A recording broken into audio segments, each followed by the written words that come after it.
Every Purim, we have 6 different precepts, which are rabbinical precepts. It's interesting that the Rambam sees all 6 of these precepts as one. And the Rambam, in his introduction to the laws of Megillah, says there is one rabbinical mitzvah to celebrate Purim. However, this one rabbinical mitzvah is subdivided into 6 portions. The first portion, and it is the portion which is well known, the first portion is to read the Megillah. Together with reading the Megillah, we also give alms to the poor. This is number 2. Number 3 is celebrating with a meal and having a special meal to celebrate it, a party, a Purim party. And together with a Purim party, you're supposed to send some of the food from the Purim party to others so that everyone enjoys a mutual Purim party. Mishloach manot, number 4. Number 5 is the portion that we read in the Torah, remembering that we must obliterate Amalek. And number 6 is the addition in our prayers, Al Hanisim, that we add the portion of Al Hanisim. It's interesting that this year in Jerusalem, these 6 mitzvot are split into 3 pairs of 2. And on Friday, we will read the Megillah and give alms to the poor. On Shabbat, we will read the portion of the Torah and we will say Al Hanisim.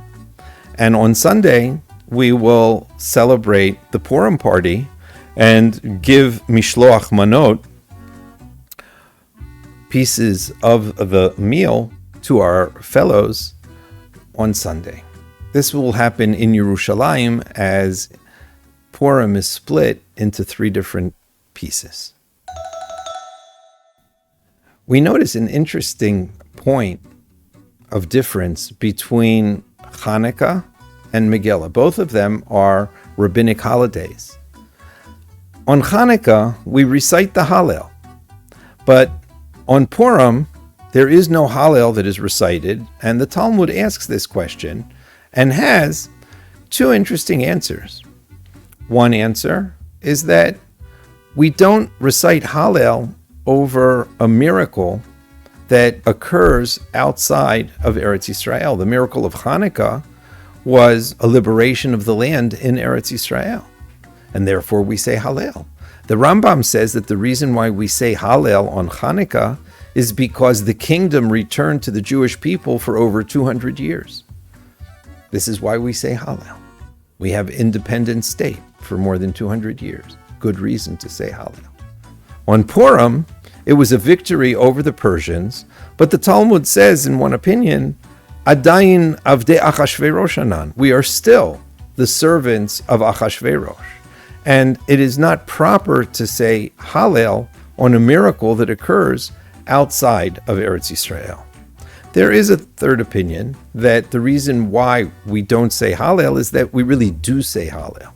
And the Hallel is included in the reading of the Megillah. And when we read the Megillah, we actually praise God by reading the narrative of the Jewish people in such a formatted fashion as the Megillah, where we express God's divine providence in saving us.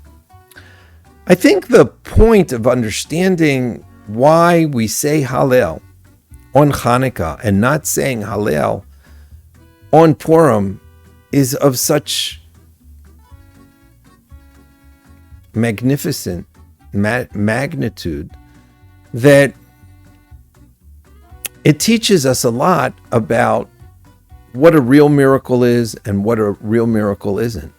What does it mean for the Jewish people in Eretz Yisrael to achieve sovereignty and to establish a government, as opposed to all of the Jewish people everywhere throughout the world are in danger of being annihilated and they're saved? And for such an activity, for such an unbelievable salvation, we do recite the Megillah, but we don't recite the Hallel. Whereas for establishing Jewish sovereignty in Eretz Yisrael, this warrants the recital of the Hallel.